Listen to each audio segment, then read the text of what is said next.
قال النبي صلى الله عليه وسلم إنما بعثت معلمة، وقال عليه الصلاة والسلام إنما بعثت لأتمم مكارم الأخلاق.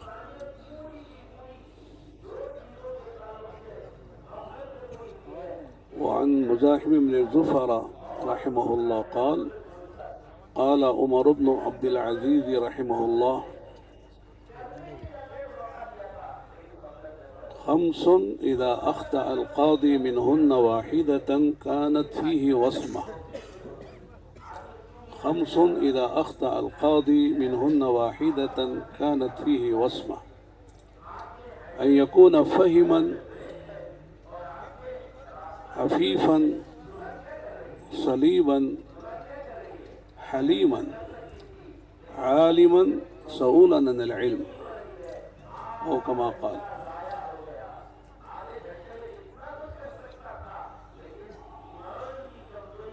وقال حسن البصري رحمه الله: إن الله تعالى أخذ عن الحكام ألا يتبعوا الهوى ولا يخشوا الناس ولا يشتروا بآيات الله ثمنا قليلا. وقال النبي صلى الله عليه وسلم: كلكم راع وكلكم مسؤول عن رعيته، او كما قال رسول الله صلی اللہ علیہ وسلم. معزز حضرات علماء کرام، ائمہ اعظام،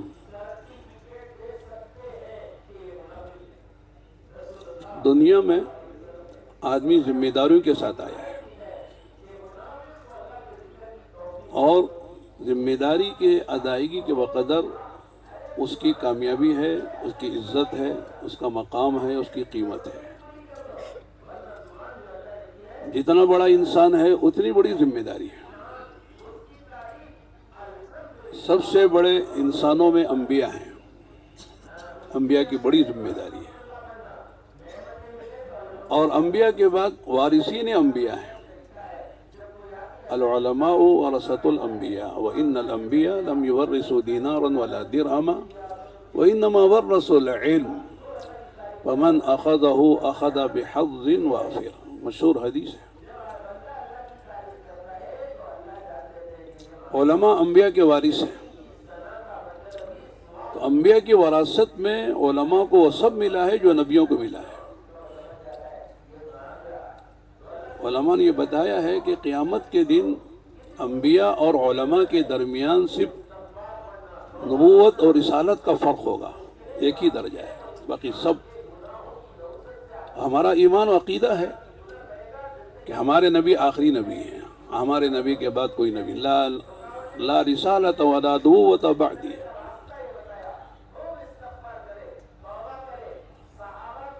ان الرسالت والنبوت قد انقطعت لا رسول بعدی ولا نبی. نبوت اور رسالت ختم ہو گئی، میرے بعد کوئی رسول نہیں، کوئی نبی نہیں، نہ تشریعی نہ غیر تشریعی، نہ ذلی نہ بروزی نہ حقیقی نہ مجازی. جتنی نبوت کی اس قسمیں بنا لو تم، جو ہیں اور نہیں ہیں، کوئی نہیں ہے. اور ہم سب جانتے ہیں کہ لا نفی جنس ہے. لا رسول بعدی ولا نبی، کہ میرے بعد کوئی رسول نہیں، کوئی نبی نہیں.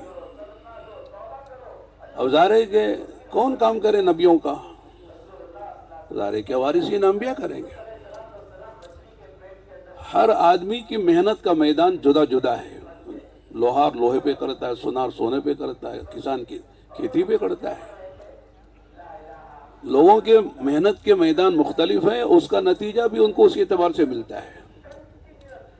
لیکن نبیوں اور نبیوں کے وارثین کی محنت کا جو میدان ہے وہ انسان ہے، اور اس کائنات کا خلاصہ ہی انسان ہے. انسان ہی کے لیے اللہ نے کائنات بنائی ہے. ساری جو مخلوقات ہیں وہ مسخر ہیں، اور انسان اور ساتھ میں جنات یہ مکلف ہیں. انہی کے لیے آخرت ہے، انہی سے حساب کتاب ہے، انہی کے لیے جنت و جہنم ہے. اور کسی مخلوق کے لیے نہ جنت ہے نہ جہنم ہے. ان کے لیے نہ کوئی نبی آیا، نہ رسول آیا، نہ شریعت، نہ کتاب آئی. وہ سب ہم سب کے لیے مسخر ہیں، ہمارے کام میں اللہ نے لگائے ہیں۔ وَسَخَّرَ لَكُم مَّا فِي الْأَرْضِ جَمِيعًا إِنَّ الدُّنْيَا خُلِقَتْ لَكُم وَإِنَّكُمْ خُلِقْتُمْ لِلْآخِرَةِ، ساری کائنات تمہارے لیے اور تم آخرت کے لیے۔ تو انسان کی کمزوری یہ ہے کہ وہ مشاہدے سے متاثر ہوتا ہے اور غیب سے غافل ہو جاتا ہے۔ نبیوں کا وظیفہ یہی ہے سمجھانا کہ لوگوں یہ مشاہدہ صحیح نہیں، یہ اصل نہیں ہے، یہ خواب ہے۔ جیسے آتا ہے حدیث میں الناس نیام اذا ماتوا انتبہوا، لوگ سو رہے ہیں اور جب مریں گے تو آنکھ کھل جائے گی۔ تو موت پر تو سب کی آنکھ کھلتی ہے، لیکن اس آنکھ کا کھلنا کوئی مفید نہیں ہے۔ فرعون کی بھی آنکھ کھلی تھی، کیا کہا تھا کہ بنی اسرائیل کے رب پر ایمان لیتا ہوں۔ جب ڈوب رہا تھا دریا قلزم میں تو وہ بھی کہہ رہا تھا کہ ایمان لایا میں ہوں بنی اسرائیل کے رب پر اور موسیٰ اور ہارون کے رب پر۔ اللہ نے کیا کہا تھا جواب میں؟ الان، اچھا ہم بولتے ہیں نا اچھا بیٹا اب سمجھ میں آئی، الان وقد عصیت من قبل۔ ہم لوگ مصر گئے تھے جماعت میں 1 مہینے کے لیے، بہت پہلے، جب مسجدوں میں کام نہیں تھا، وہاں پر مستورات کی طرح گھر میں ٹھہر کر کام کیا تھا۔ تو فرعون کا جو مرزق ہے جو ہے اس کی لاش رکھی وہاں بھی گئے، وہ بہت سے فرعونہ کی لاشیں ہیں۔ ایک فرعون ہے جو فرعون موسیٰ کہلاتا ہے، اس کی لاش۔ تو یہاں یہ آیت لکھی ہوئی ہے فَالْيَوْمَ نُنَجِّيكَ بِبَدَنِكَ لِتَكُونَ لِمَنْ خَلْفَكَ آیَةً، آج تیرے بدن کی ہم حفاظت کریں گے تاکہ قیامت تک آنے والے انسانوں کے لیے تو عبرت بن جائے۔ تو موت پر تو سب کی آنکھیں کھلتی ہیں، اصل غیب ہے۔ غیب کو آدمی مانے جب ابھی اس کے سامنے غیب کھلا نہیں ہے۔ اسی لیے متقیوں کی پہلی جو صفت بیان کی ہے الذین یؤمنون بالغیب، ھدی للمتقین الذین یؤمنون بالغیب، جو غیب پر ایمان رکھتے ہیں۔ پھر آگے اعمال بتائیں، یقیمون الصلاۃ۔ تو معلوم ہوا کہ اصل انسانوں کو یہ بات سمجھانی ہے کہ انسانوں یہ دنیا مشاہدے کی ہے، اصل آخرت ہے، اس کو سمجھانا ہے۔ تو یہ وظیفہ جو ہے یہ ذمہ داری علماء کی ہے۔ اور جیسے میں نے شروع میں عرض کیا کہ ذمہ داری کی ادائیگی کے بقدر آدمی کی قیمت لگتی ہے، آدمی کی عظمت آتی ہے، آدمی کی محبت پیدا ہوتی ہے۔ ایک مثال دیتا ہوں میں مختصر سی، مثالوں سے بات واضح ہوتی ہے۔ میاں بیوی کا تعلق ہے تو بیوی کی ذمہ داری بھی ہے، شوہر کی ذمہ داری بھی ہے۔ شوہر کی ذمہ داری یہ ہے کہ صاحب بیوی کا نان نفقہ سکنا اپنی حیثیت سے ادا کرے۔ نکاح کا مقصد نہیں کر سکتا تو شادی نہ کرے، کر سکتا ہے تو شادی کر کے بیوی کا نان نفقہ سکنا کرے۔ اب یہ بیوی کا نان نفقہ سکنا دے سکتا ہے، حیثیت ہے، استطاعت ہے، صلاحیت ہے، لیکن خود کھاتا ہے، ہوٹلوں میں گھومتا ہے اور گھر میں فاقے ہیں، اور بیوی کو نہ کپڑے دیتا ہے عیدین میں، نہ کھانا دیتا ہے، اس کا کوئی خیال نہیں ہے۔ اب ظاہر ہے کہ وہ بیوی شوہر کی عظمت کرے تو کیسے کرے، محبت کرے تو کیسے کرے، اس کا اکرام کرے تو کیسے کرے۔ اگر یہ شوہر کہتا ہے کہ تو جانتی ہے میرا مقام کیا ہے، کیا مقام ہے؟ اگر میری شریعت میں حضور صلی اللہ علیہ وسلم نے فرمایا کہ اللہ کے علاوہ کسی کو سجدہ کرنے کی اجازت ہوتی تو میں ہر عورت سے کہتا کہ اپنے مرد کو سجدہ کرے۔ اسلوب ہے، جیسے آقا نے فرمایا کہ لو کان بعدی نبی لکان عمر، اگر نبوت کا سلسلہ جاری رہتا تو میرے عمر میں نبی بننے کی صلاحیت ہے۔ یعنی یہ نہیں کہ صاحب نبوت کی طرف اشارہ کر رہے ہیں، بلکہ حضرت عمر کا مقام بتانے کے لیے آپ نے یہ اسلوب اختیار کیا ہے۔ عمر کا مقام بہت اونچا ہے، اور ساری انسانیت میں انبیاء کے بعد دوسرے نمبر پر ابو بکر کے بعد عمر کا مقام ہے۔ ساری امت اس کو مانتی ہے، اہل سنت والجماعت کا عقیدہ ہے۔ تو اسی طرح آپ نے فرمایا کہ میری شریعت میں اگر اجازت ہوتی غیر اللہ کو سجدہ کرنے کی کسی طرح کا بھی تو میں حکم دیتا ہر عورت کو جو شادی شدہ ہے وہ اپنے شوہر کو سجدہ کرے۔ اگر شوہر بیوی سے یہ کہہ رہا ہے تو بیوی کہے گی جاؤ جاؤ، سب معلوم ہے، یہ اس وقت تمہارا مقام جو تم میرا حق ادا کرو۔ تو بیوی وہ حدیث سنائے گی، خیرکم خیرکم لأہلی وانا خیر لأہلی۔ قیامت کے میدان میں سب سے وزنی آدمی کے اعمال میں نماز، روزہ، حج، زکوٰۃ سے زیادہ اس کے اخلاق ہوں گے، اور اخلاق والا وہ ہے جس کے اخلاق کی گواہی اس کی گھر والی دے۔ ورنہ ہر آدمی تو اچھا ہی لگتا ہے، مولانا سعید صاحب کیا اچھے لگتے ہیں بیان کرتے ہیں، تو دنیا والے تعریف کرتے ہیں، لیکن اصل گھر والی کہے کہ صاحب میرا شوہر لاسانی ہے، بے نظیر ہے، پاکستان کی نہیں، بے نظیر ہے میرا شوہر۔ ظاہر ہے کہ گھر والی جلدی سے جو مرید نہیں ہوتی ہے نا، دنیا میں آپ کتنے خطیب ہیں، امام ہیں، شیخ الحدیث ہے، شیخ التفسیر ہے، کیا کیا ہے معلوم نہیں، لیکن گھر والی کے آپ شوہر ہیں، گھر والی جلدی سے وہ مرید نہیں ہوتی۔ ہمارے مولانا ہیں، وہ نام نہیں لیتا، وہ کہتے ہیں دنیا والے تو ہم کو دیکھتے ہیں جلوتوں میں اور کپڑوں میں، گھر والی وہ خلوتوں میں دیکھتی ہے۔ دن رات ان کو معلوم ہے کہ حضرت کا کیا حال ہے، کتنا جلدی ناراض ہوتے ہیں، ذرا نمک تیز ہو جائے، ذرا نمک کم ہو جائے، ذرا کھانے پینے میں دیر ہو جائے تو حضرت آپے سے باہر ہو جاتے ہیں۔ اسی لیے اللہ کے نبی علیہ السلام کی اخلاق کی گواہی دینے والی سب سے پہلے آپ کی بیوی حضرت خدیجہ ہیں۔ جب آپ غار حرا سے تشریف لائے اور فرمایا انی اخاف علی نفسی، اور ساری باتیں سنائی، تو فرمایا کلا لا یخزیک اللہ انک لتصل الرحیم وتحمل الکلب وتعین علی نوائب الدار، یعنی وہ صفات بیان کی کہ آپ مہمان نواز ہیں، صلہ رحمی کرتے ہیں، مصیبت زدوں کے کام آتے ہیں، آپ جو بوجھ اٹھا نہیں سکتے ان کا بوجھ آپ اٹھاتے ہیں۔ ایسے لوگوں کو اللہ ضائع نہیں کریں گے۔ سب سے پہلے گواہی دینے والی آپ علیہ السلام کے اخلاق کی اللہ حضرت خدیجہ انک لعلی خلق عظیم، جس کو قرآن نے بیان کیا۔ تو میں کر رہا تھا کہ ہر آدمی کو اپنی ذمہ داری کا احساس ہونا چاہیے۔ آج کل ہر آدمی دوسرے کی ذمہ داری کو دیکھتا ہے، اپنی ذمہ داری کو نہیں دیکھتا۔ یہی سے مسائل ہے، میرا حق تجھ پر کیا ہے وہ نظر آتا ہے، تیرا حق مجھ پر کیا وہ نظر نہیں آتا ہے۔ بیوی کو شوہر کے ذمے اس کے جو حقوق ہیں وہ نظر آ رہے ہیں، شوہر کو بیوی کے ذمے جو حقوق وہ نظر آ رہے ہیں۔ تو میں یہ مثال لے کے عرض کرنا چاہتا ہوں کہ علماء کا تعلق عوام سے ہے کہ نہیں؟ ہماری جو ضد ہے یا مقابل ہے وہ کون ہے؟ عوام ہے، میاں بیوی ہیں، امیر غریب ہے۔ تو اس طرح جو ہے ہمارے ذمے جو حقوق ہیں وہ عوام کے ہیں۔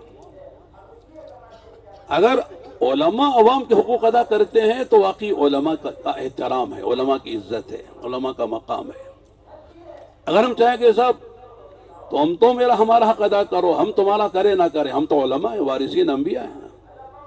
انا ہونا فعرفون انا الندوی ولا کذب انا القاسمی ولا کذب انا علان انا فلان،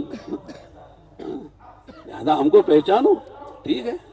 علماء کا مقام بہت اونچا ہے، اس لیے کہ دنیا میں دو ہی بڑے انعام ہیں انسانوں کو اللہ کی طرف سے جو ملے ہیں، ایک ایمان، ایک علم ہے۔ اس سے بڑا کوئی انعام نہیں ہے۔ امام بخاری رحمۃ اللہ علیہ نے اپنی کتاب الایمان میں جو آیتیں نقل کی ہیں علم کی فضیلت کے باب میں، وہ یہ دو آیتیں ہیں، یرفع اللہ الذین آمنوا، سورہ مجادلہ کی، اور سورہ طٰہٰ کی، قل رب زدنی علما، اس کے بعد حدیثیں نقل کی ہیں۔ تو معلوم ہے کہ ایمان کے بعد سب سے اونچی جو چیز ہے وہ علم ہے۔ اہل ایمان میں بھی اہل مراتب، ارباب درجات وہ علماء ہیں جن کو اللہ نے علم شریعت دیا، علم کتاب دیا ہے، علم سنت دیا ہے۔ اور اصل علم تو یہی ہے، باقی ساری چیزیں ہنر ہیں اور معاش کے اسباب ہیں، ٹھیک ہے، اس کو آپ علم کا نام دے دیں، دنیا میں علم، عصری علوم، جو بھی نام دیں، لیکن اصل علم یہ العلم ثلاثہ آیت محکمہ و سنت ثابتہ و فریضۃ عادلہ۔ ایک موقع آقا نے فرمایا تھا علم تین چیزوں کا نام ہے، کتاب اللہ علم سے بھرا ہوا ہے، سنت رسول اللہ میں علم ہے، اور کتاب و سنت سے جو مستنبت ہے، مستخرج ہے، جس کو فقہ کہہ دیجئے ایک مختصر سے اصطلاح میں، وہ علم ہے اصل۔ یہ تین چیزوں کا نام علم ہے، باقی سب جو وہ فنون ہے، معاش کے کسب معاش کے ذرائع ہیں۔ اگر اس میں نیت صحیح ہوتی ہے، طریقہ صحیح ہوتا ہے، حلال و حرام کی تمیز کے ساتھ آدمی کرتا ہے، وہ اس پر بھی ثواب ملتا ہے، وہ بھی دین بن جاتا ہے۔ لیکن اصل علم تو یہ ہے۔ اور علم چونکہ اللہ کی صفت ہے، اللہ علام ہے، علیم ہے، سب مبالغے کے صیغے ہیں. جیسے اللہ کی ذات کی انتہا تک کوئی نہیں، اللہ کی ذات کو پوری طرح کوئی احاطہ نہیں کر سکتا، اللہ کی صفات کا بھی کوئی احاطہ نہیں کر سکتا. ایک سمندر ہے. اس لیے علماء نے کہا علم کا تھوڑا بھی بہت ہے، اور تھوڑا بھی، علم کا تھوڑا بھی بہت ہے اور بہت بھی تھوڑا ہے. اب کہیں گے صاحب کیا سمجھ میں نہیں آ رہا ہے؟ علماء تو سمجھ جاتے ہیں. علم کا تھوڑا بھی بہت ہے، کیا مطلب ہے؟ کمیت کے اعتبار سے. بہت بھی تھوڑا ہے یعنی کیفیت کے اعتبار، اور بہت بھی تھوڑا ہے یہ کمیت کے اعتبار سے. جتنا علم حاصل کر لو، کوئی آدمی نہیں کہہ سکتا مولانا میں تو علم کی انتہا کو پہنچ گیا، اب گلبرگہ میں میرے سے بڑا مولانا کوئی نہیں ہے. کوئی کہہ سکتا ہے؟ وفوق کل ذی علم علیم، اور جاننے والے سے بڑھ کر جاننے والا ہے. ہم سب جانتے ہیں کہ حضرت موسیٰ علیہ السلام نے ایک مرتبہ بیان کیا تھا، کسی اسرائیلی نے متاثر ہو کر کہا کہ روئے زمین پر آپ سے بھی بڑا کوئی عالم ہے، علامہ ہے؟ حضرت نے کہہ دیا نا میں ہوں اپنے بارے. حالانکہ حقیقت کے اعتبار سے کوئی جواب غلط تو نہیں تھا نا، اس لیے کہ نبی اپنے زمانے کا عالم الناس ہوتا ہے، نبی سے بڑا کوئی نہیں ہوتا ہے. اور آپ نبی ہیں، اور کیسے نبی ہیں؟ صاحب کتاب ہیں، صاحب شریعت ہیں، اولو العزم پیغمبر جو 5 ہیں ان میں حضرت کا شمار ہے، کلیم اللہ ہے، اللہ سے بات کی ہے، تورات آپ پر اتاری گئی ہے. لیکن آپ کا یہ کہنا کہ میرے سے بڑا کوئی عالم نہیں ہے، اللہ کو یہ بات پسند نہیں آئی. اللہ نے کہا کہ ایک بندہ ہمارا ہے جس کو ہم نے کچھ علوم وہ دیے ہیں جو آپ بھی نہیں جانتے. تو حضرت موسیٰ علیہ السلام نے فوراً پوچھا اے اللہ اس سے ملنے کا پتہ کہاں ہے، وہ کہاں ملے گا؟ اور اکثر جو ہے علماء کی جمہور علماء یہ کہتے ہیں حضرت خضر جن کے پاس حضرت موسیٰ گئے تھے علیہ السلام، وہ خضر نبی نہیں تھے، ولی تھے. وہ بعض لوگ کہتے ہیں نبی تھے، الگ بات ہے، لیکن اکثر یہ کہتے ہیں کہ وہ نبی نہیں تھے، ولی تھے، غیر نبی تھے. تو ایک نبی اولو العزم پیغمبر جو صاحب شریعت ہے، صاحب کتاب ہے، ایک غیر نبی کے پاس جا رہا ہے کہ نہیں جا رہا ہے؟ اتنی بڑی بات ہے. تو علم حاصل کرنے کے لیے بعض مرتبہ عالم کو بھی غیر عالم سے بھی استفادہ کرنا پڑتا ہے. ایک اور مثال دیتا ہوں سمجھنے کے لیے. اللہ کے نبی علیہ السلام جب معراج میں تشریف لے گئے اور وہاں سے آپ واپس آئے تو چھٹے آسمان میں حضرت موسیٰ علیہ السلام سے ملاقات ہو گئی. 7ویں میں ابراہیم علیہ السلام سے ملاقات ہوئی تھی پہلے آسمان میں. حضرت بھی تعارف ہوا کیا لائے، سب بات چیت ہوئی، حضرت نے کچھ نہیں کہا. لیکن چھٹے آسمان میں حضرت موسیٰ سے ملاقات ہوئی تو کہا 50 نمازیں ملی ہیں، اللہ نے تحفے میں دی ہیں. تو کہا کہ 50 نمازیں آپ کی امت نہیں پڑھے گی.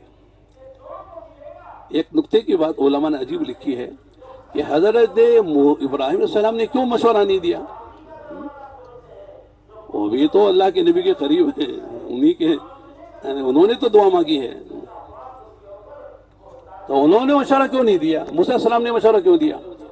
تو کہتے ہیں کہ حضرت ابراہیم علیہ السلام مقام تفویض پر جو فائز تھے. تفویض، جو بھی حکم آئے وہ ماننا ہے. وطن چھوڑنے کا حکم آیا، اور وادی ذی زرع میں بیوی بچے کو چھوڑنے کا حکم آیا، بچے کو ذبح کرنے کا حکم آیا، آگ میں ڈالا جا رہا ہے، سب کے لیے تیار ہے. کوئی اپنی طرف سے کوئی اظہار رائے نہیں ہے، کوئی تفویض نہیں، کوئی تجویز نہیں. تفویض تو کہا 50 دیا، لو جاؤ پڑھو، پھول بھی پڑھو، اپنے امت کو پڑھاؤ، کچھ مشورہ نہیں ہے.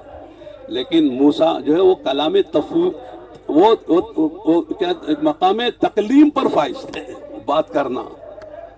اور یہ بھی کہتے ہیں علماء لکھتے ہیں کہ اس لیے بھی بھیجا کہ وہ جائیں گے. اللہ کو میں نے دنیا میں دیکھنے کی تمنا کی تھی، اللہ نے کہا کہ نہیں دیکھ سکتے، تو کہا کہ کم سے کم جو اللہ کو دیکھ کے آ رہا اس کو بار بار دیکھتا رہوں. اللہ کے نبی جائیں گے اللہ کے پاس، اللہ کو دیکھ کر آئیں گے، اللہ کی تجلی اور اللہ کا نور نبی پر آئے گا، اس کو میں دیکھتا رہوں. ایک وجہ یہ بھی بتائیں گے. چنانچہ 9 بار بھیجا. بخاری شریف کتاب الاحکام میں ایک روایت ہے اسی بارے میں کہ صاحب 5 مرتبہ گئے، 10 کم ہوئی. لیکن کہتے ہیں یہ شریک ابن عبداللہ جو اس کے راوی ہیں ان کے اوہام میں سے ہے. تقریباً سے بہت سے اوہام ہیں جو تفصیلی روایت ہے بخاری شریف میں معراج کے بارے میں، اس میں اوہام ہیں. ورنہ جو جمہور کا مسلک ہے وہ یہ ہے کہ 5 کم ہوئی ہیں اور 9 مرتبہ گئے ہیں، ہر مرتبہ بھیجا ہے. لمبی تفصیل ہے، مجھے بتانا کیا ہے کہ اللہ کے نبی علیہ الصلوۃ والسلام زیادہ علم رکھتے ہیں کہ حضرت موسیٰ زیادہ علم رکھتے ہیں؟ علم کس کا زیادہ ہے؟ اللہ کے نبی کا ہے نا. لیکن اللہ کے نبی موسیٰ علیہ السلام سے استفادہ کر رہے کہ نہیں، ان کے تجربے سے فائدہ اٹھا رہے کہ نہیں اٹھا رہے؟ یہ نہیں کہا کہ میں عالم الناس اوتیت علم الاولین والآخرین، اولین و آخرین کا علم مجھے دیا گیا ہے اس لیے میری امت پڑھ لے گی، بلکہ گئے، بار بار گئے. جب 10ویں مرتبہ کہا تب کہا، اللہ نے اشارہ بھی دے دیا کہ ایسا ہو جائے.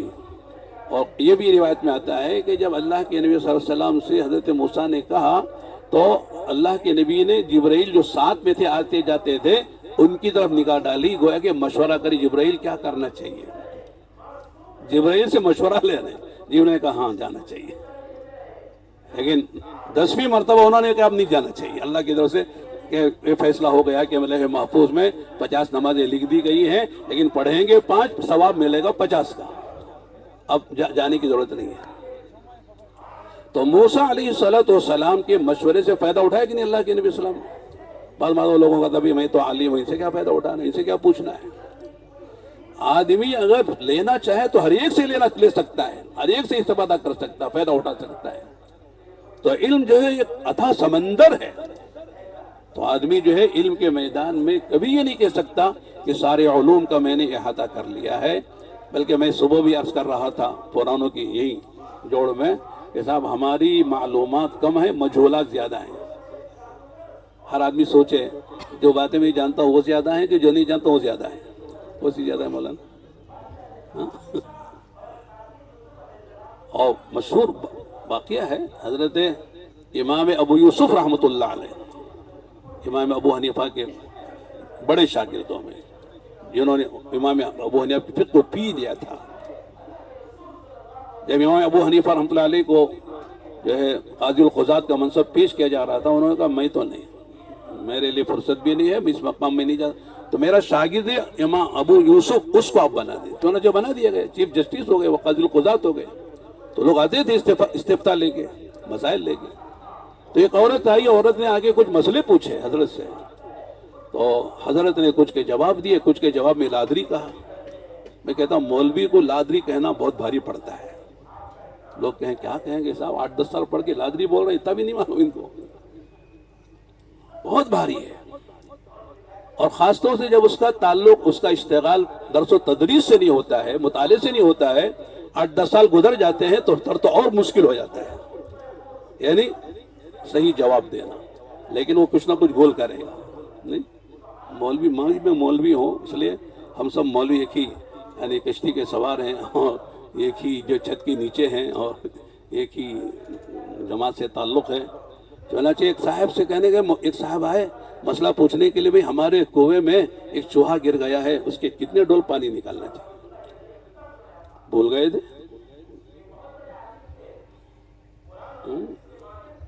پڑھا تھا، ہدایہ میں پڑھا تھا، مشکات کیا کہتے ہیں اس کو، شرح وقایہ میں پڑھا تھا، نور الہدایہ میں پڑھا تھا، لیکن بھول گئے، یاد نہیں رہا.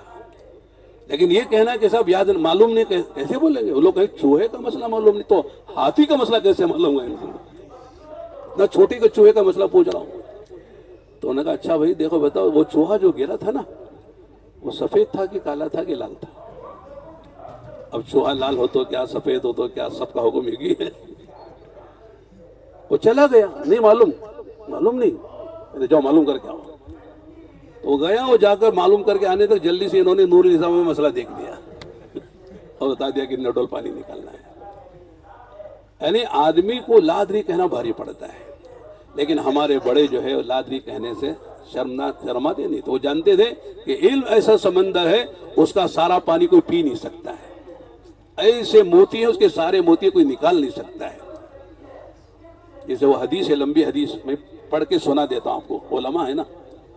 ان علی رضی اللہ عنہ یقول سمعت رسول اللہ صلی اللہ علیہ وسلم انہا ستکون فتنہ قلت ما المخرج منها یا رسول اللہ قال کتاب اللہ فیہ نبأ ما قبلکم وخبر ما بعدکم وحکم ما بینکم هو الفصل ليس بالهزل من تركه من جبار قسمه الله ومن ابتغى الهدى في غير أضله الله وحبل الله المتين والذكر الحكيم والصلاة المستقيم هو الذي لا تزيغ به الأهواء ولا تلتبس به الألسنة ولا يشبع منه العلماء ولا يخلق عن كثرة ولا يشبع منه العلماء ولا يخلق عن كثرة الرد ولا تنقضي عجائبه هو الذي سمعته الجن حتى قالوا إنا سمعنا قرآنا عجبا يهدي إلى الرشد فآمنا به من قال به صدق من عمل به أجر من حكم به عدل من دعا إليه هدي إلى صراط مستقيم. آخری جملہ ہے من دعا إليه هدي إلى صراط مستقيم. تو اس عورت نے پوچھا تو حضرت نے لادری کہا کہ سوالوں کے جواب میں تو بڑھیا نے کہا کہ کیسے چیف جسٹس قاضی القضات ہیں کہ آپ اتنے بڑے عہدے پر اتنی بڑی تنخواہ لیتے ہیں، اب لادری بول رہے ہیں؟ مجھے تو سمجھ میں نہیں آ رہا. تو حضرت نے کہا احترام سے، ہم نے ہوتے تو ناراض ہو جاتے ہیں، نہیں جلدی غصہ آتا ہے، کیا بول رہے ناقص العقل والدین مجھے سمجھا رہی.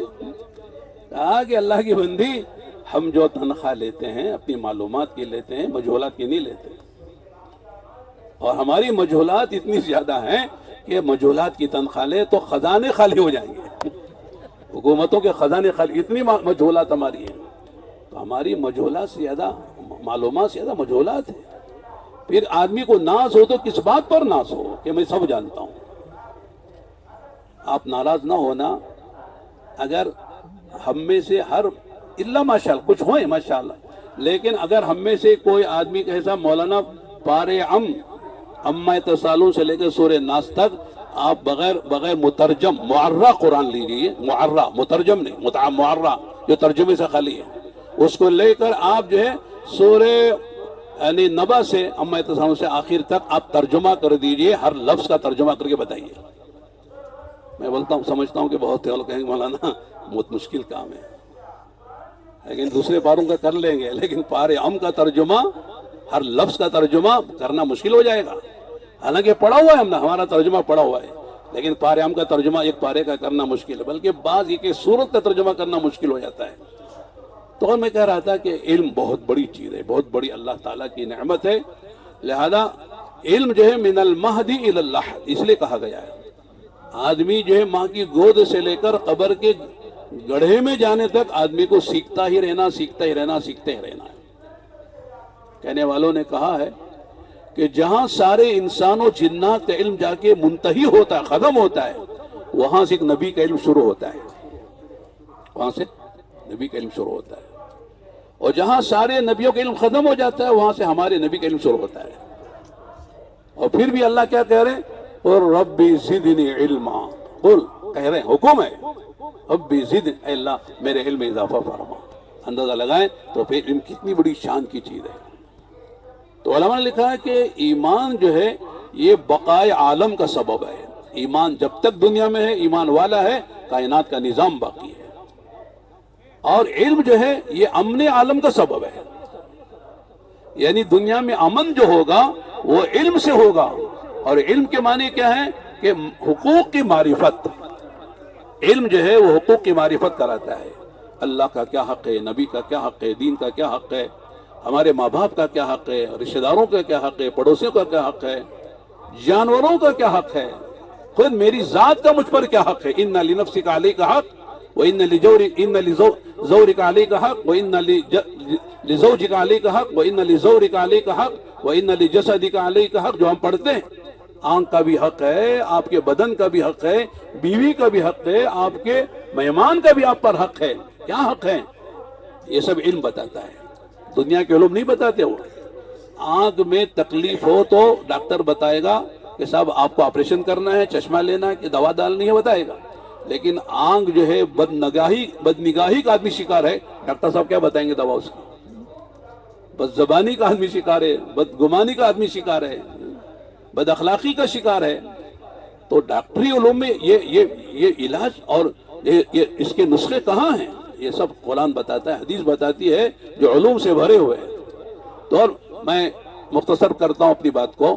تو ایک عالم کو اپنے عالم ہونے کے ناطے اس کی ذمہ داری بہت بڑی ہے. علم کا تقاضا عمل ہے کہ جو آدمی پڑھ رہا ہے اس پر اپنی زندگی کو لائے. اس لیے کہ اگر آدمی عمل پر نہیں آتا ہے تو یہی علم اس کے لیے وبال ہے. وہ جو ہم قرآن کریم کی ختم کی دعا پڑھتے نا آخری، ایک ہے صدق اللہ. اب مجھے معلوم نہیں کہ صاحب وہ کہاں سے ہے، کس نے جمع کیا، کیسے کیا ہے، وہ لمبی دعا ہے، صدق اللہ.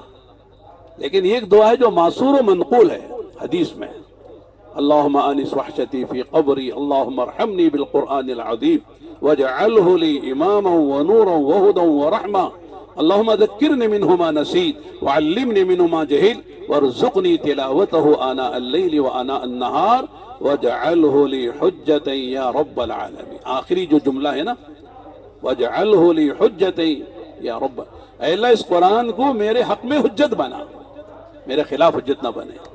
کل قیامت کے میدان میں حدیث میں آتا ہے سب سے بڑا جو سفارشی ہوگا نہ کوئی ملک مقرب ہوگا، نبی مرسل ہوگا، اللہ کا قرآن ہوگا، اس لیے کہ وہ اللہ کا کلام ہے. سب سے بڑا سفارش، اگر وہ سفارش کرے تو آدمی جنت میں، اگر وہ سفارش نہ کرے، کھڑا ہو جائے، اے اللہ اس نے میرا حق ادا نہیں کیا، تو اس کے لیے مسائل کھڑے ہو جائیں گے. اس لیے قرآن ہمارے حق میں حجت ہو تو ظاہر ہے کہ قرآن پر عامل بھی ہونا چاہیے، قرآن کا عالم عامل بھی ہو، تبھی جا کر یہ علم کا حق ادا ہوگا. قرآن پر عامل ہونے کے ساتھ ساتھ یہ قرآن کا معلم بھی ہو. خیرکم من تعلم القرآن وعلمہ، سکھانے والا بھی، سیکھنے والا بھی خیر امت کا بہترین فرد ہے. خیر امت میں امت کا بہترین فرد کون ہے؟ جس کا مشغلہ صبح و شام رات دن وہ اللہ کا کلام پڑھنا، پڑھانا، سیکھنا، سکھانا، اس کی تفسیر ہے، اس کا درس ہے اور اس کا سبق ہے، جس انداز سے بھی ہو بہترین. میں کہتا ہوں عام طور سے ہم جو کام کرتے ہیں اس کا استحضار کم ہوتا ہے، اس لیے آدمی اپنے کو سمجھتا ہے ہم کیا ہیں، یہ لوگ ڈاکٹر ہیں، انجینئر ہیں اور فلاں ہیں فلاں ہیں. ان کی تو حیثیت ہمارے ذہن میں آتی ہے، لیکن ہماری حیثیت کو ہم بھول جاتے ہیں. ہمارا مقام کیا ہے، مرتبہ کیا ہے. عالم سے بڑا کوئی ہے ہی نہیں جس کو اللہ نے کوئی نعمت دی ہو، دولت دی ہو، اس لیے کہ انبیاء کا وارث بنایا ہے.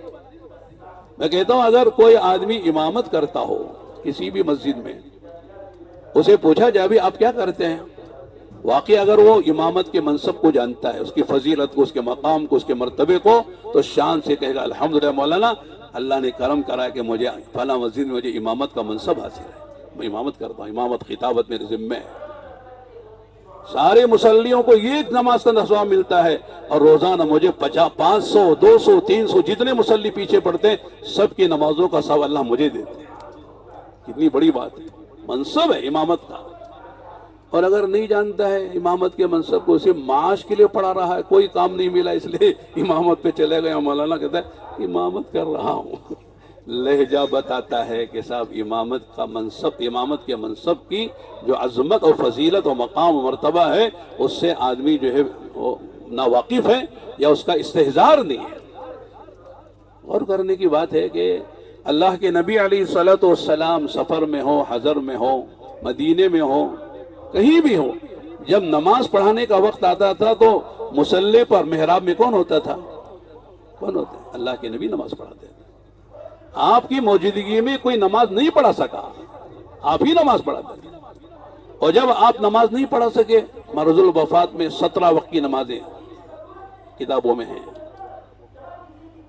جمعہ، سنیچر، اتوار، یہ 3 دن کی 15 نمازیں ہیں، اور جمعرات کی عشاء کی نماز، اور پیر کی دوشنبے کی فجر کی نماز، یہ 2 نمازیں اور 17 نمازیں ہیں. آپ نہیں پڑھا سکے تو آپ نے کسے حکم کیا؟ مرو ابا بکر یصلی بالناس، ابو بکر سے کہو کہ وہ لوگوں کو نماز پڑھائے.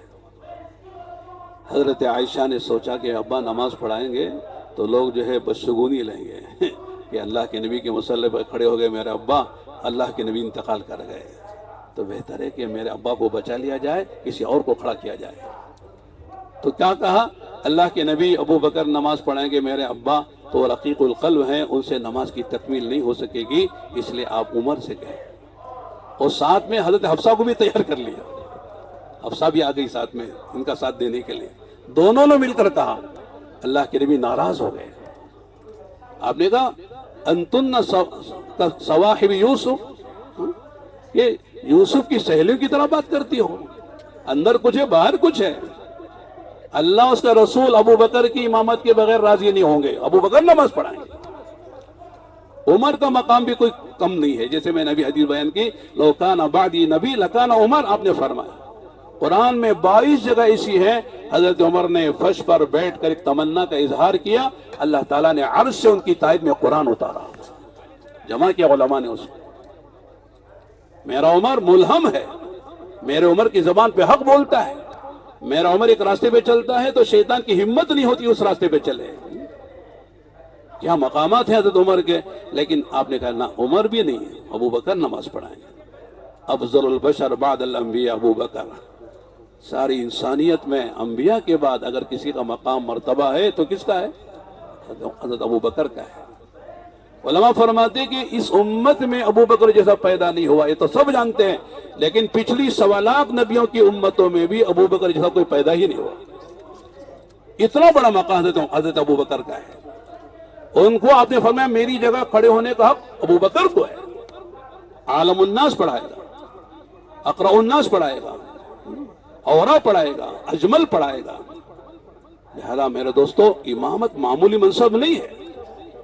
یہ الگ بات ہے کہ لوگوں نے امامت کے منصب کو مبتذل بنایا، یہ بالکل کوئی حیثیت نہیں ہے۔ ہم نے بھی ایسی گرا، ہمارے سامنے بھی نہیں ہوا، اور عوام تو عوام ایک نام ہے ہی، وہ کیا جانے امام کو، کیا جانے امام کا کیا مقام ہے، امام کا کیا منصب ہے۔ تو میں اس کہہ رہا تھا کہ ہم کو جو اللہ تعالیٰ نے ذمہ داریاں دی ہیں معمولی نہیں ہیں، بہت اونچی ذمہ داری۔ یہ الگ بات ہے، میں کہتا ہوں کہ علماء کے پاس وہ وسائل نہیں ہے معاش کے، دنیا کے، عیش و آرام کے، وہ بھی اللہ کی ایک مصلحت ہے۔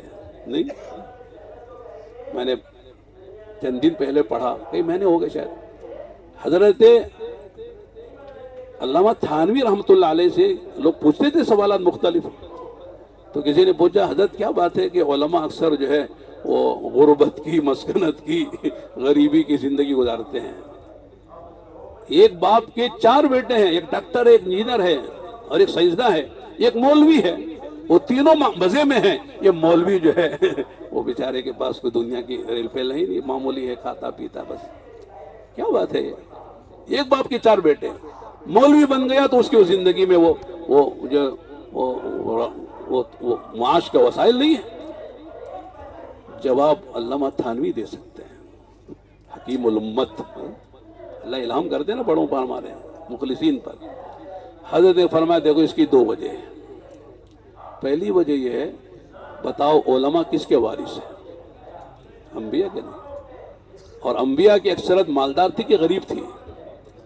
چند انبیاء ہیں، حضرت داؤد السلام، صلی اللہ علیہ وسلم، یوسف السلام، یہ چند ہیں جو انگلیوں پر گنے جا سکتے ہیں جن کے پاس نبوت کے ساتھ حکومت بھی تھی، دولت بھی تھی۔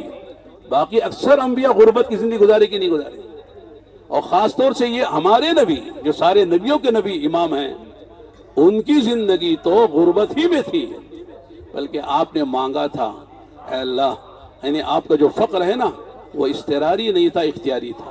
ہم سب جانتے ہیں، آپ کو پیش کیا گیا تھا مکے کی پہاڑیاں سونے چاندی کی بنا دیں اور آپ اس کو استعمال کریں، لیکن آپ نے کہا نا ایک دن کھاؤ تو شکر کرو، ایک دن نہ کھاؤ تو صبر کرو، اور دعا بھی مانگی کیا؟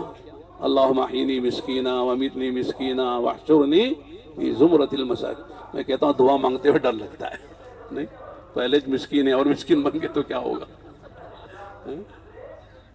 دعا مانگتے ہوئے ڈر لگتا ہے، لیکن اگر آدمی کو احساس ہو، اللہ اکبر، اس امت کے فقراء غرباء اس امت کے اغنیاء سے 500 سال پہلے جنت میں جائیں گے، تو آدمی کہا جائے جلدی سے مانگ لو دعا تاکہ وہاں کا مسئلہ حل ہو جائے۔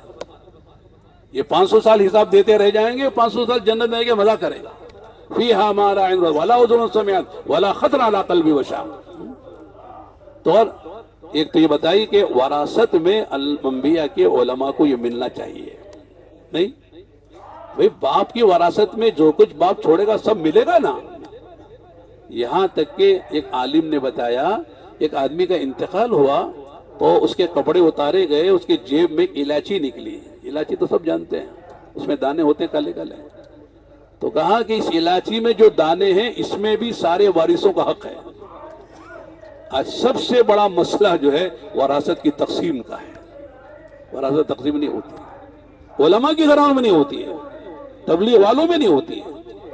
ہم تو کہتے ہیں صاحب ہماری بہنوں کو حصہ ابا نے دے دیا شادی میں، صاحب جو جوڑا جہیز اور جو دینا تھا اب پارا حصہ ہمارا ہے۔ بیٹوں بھائیوں کا، اچھے خاندان میں وراثت تقسیم نہیں ہوتی۔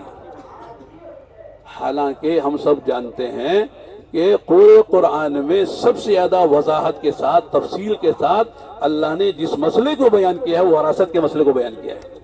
یوصیکم اللہ فی اولادکم، ہے نا؟ کسی حافظ سے کہا جائے بھائی ان کا امتحان لو، تو امتحان میں پوچھے تو کیا پوچھتے ہیں؟ یوصیکم اللہ پڑھو، بولتے کہ نہیں؟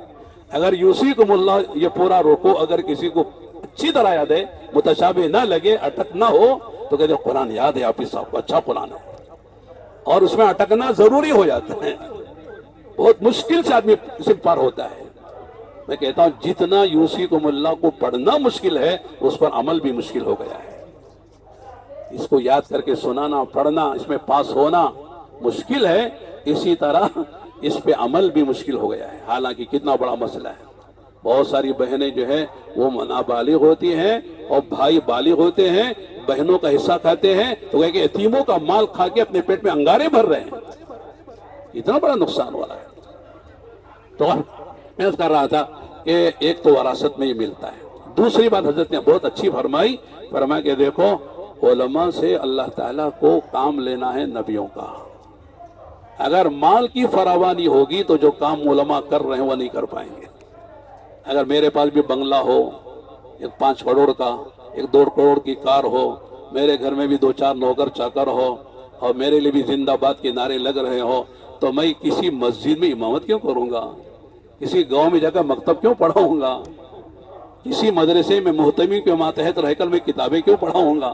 میں بھی تو ماشاء اللہ ہوں، سبحان اللہ، الحمدللہ، مجھے کسی کے ماتحتی میں رہنا کیوں ہے؟